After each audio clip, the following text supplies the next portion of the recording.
안녕하세요. 우리는 복 있는 사람입니까? 어떤 복을 받았습니까? 에녹은 하나님과 300년 동안 동행하는 삶을 살면서 죽음을 맛보지 않고 하늘로 올라갔습니다. 부활의 삶을 살았다는 것을 알 수 있습니다. 육적으로 힘들고 어려운 환경과 상황에서는 육적 부활이, 영적으로는 신앙의 부활이 일어납니다. 이런 자가 복 있는 사람입니다. 시편의 시작은 복 있는 사람으로 시작하여 시편의 마지막 150편 마지막 절은 호흡이 있는 자마다 여호와를 찬양할지어다로 끝을 맺습니다. 이것은 무엇을 의미할까요? 시편의 주제는 복 있는 사람은 여호와 하나님을 찾아 찬양하라는 의미입니다. 영적으로 살아있는 사람은 호흡하는 자이기 때문에 예수 그리스도를 찬양합니다. 반면에 영적으로 죽어서 호흡이 끊어진 자는 예수님을 찬양하지 않습니다. 이제 우리는 복 있는 자의 삶을 살아야 하겠습니다. 복 있는 자는 주님을 찬양하는 자입니다. 시편 1장 1절 복 있는 사람은 악인들의 꾀를 따르지 아니하며 죄인들의 길에 서지 아니하며 오만한 자들의 자리에 앉지 아니하고 악인들은 우리의 영혼을 죽입니다. 우리도 죄인들의 길에 서 있으면 함께 멸망받습니다. 그럼 복 있는 사람은 어떤 사람입니까? 복 있다는 단어가 히브리어로 에세르인데 이것은 쌍방적인 축복을 의미합니다. 일방적인 축복은 바라크라는 단어입니다. 보통 일방적인 축복은 구원에 관한 축복입니다. 쌍방적 축복은 하나님의 뜻대로 살아야 받는 축복입니다.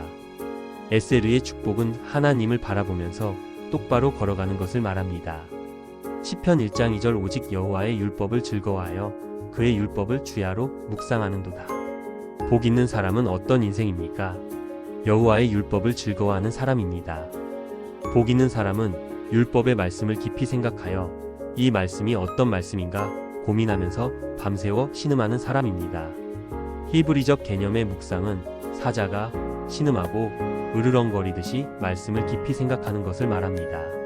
사도행전 17장 11절 베레아에 있는 사람들은 데살로니가에 있는 사람들보다 더 너그러워서 간절한 마음으로 말씀을 팠고 이것이 그러한가 하여 날마다 성경을 상고하므로 베레아 사람들은 말씀을 받은 것으로 끝나지 않고 이 말씀이 어떠한가 하여 날마다 상고했습니다. 우리도 매일같이 성경을 연구하면서 복음을 찾아내야 합니다.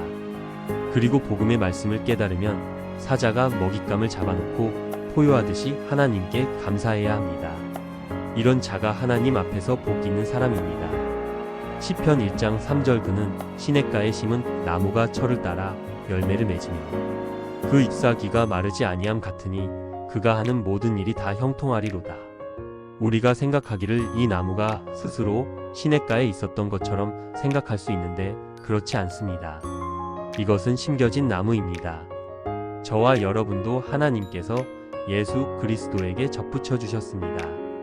시냇가로 악인과 의인이 구분됩니다. 하나님이 의인은 시냇가에 심어놓고 악인은 쪼개어 나누어 버렸습니다. 이런 사람은 가뭄이 들 때 물을 마시지 못하니 열매를 맺을 수도 없고 잎사귀가 마르게 됩니다. 시편 1장 4절 악인들은 그렇지 아니하며 오직 바람에 나는 겨와 같도다. 악인들은 형통의 복을 받지도 못하고 열매를 맺지도 못합니다. 세상에 기근이 올 때 고통스러워하게 됩니다. 의인은 시냇가에 뿌리를 잘 내린 나무로서 고정되어 흔들리지 않지만 악인은 알곡도 아닌 바람에 날아가는 가벼운 겨와 같기 때문에 열심히 일을 해도 한 방에 날아가 버립니다. 악인의 일들은 헛수고가 됩니다. 하지만 의인의 길은 형통의 길입니다. 시편 1장 5절 그러므로 악인들은 심판을 견디지 못하며 죄인들이 의인들의 모임에 들지 못하리로다. 악인들은 하나님의 심판을 견디지 못합니다. 뜨거운 태양 아래에서 물을 마시지 못하면 갈증을 견딜 수가 없습니다. 그런데 의인은 시냇가에서 물을 마시면서 고민하지 않습니다. 걱정이 사라집니다.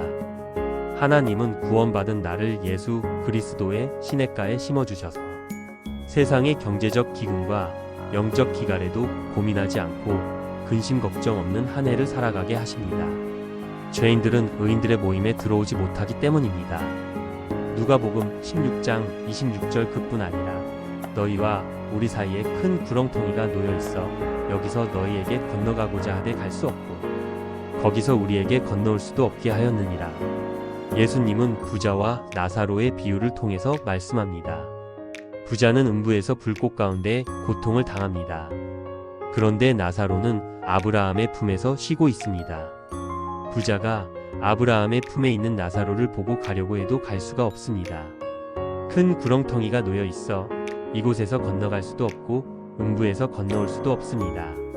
이것이 바로 죄인들이 의인의 모임에 동참하지 못한다는 의미입니다.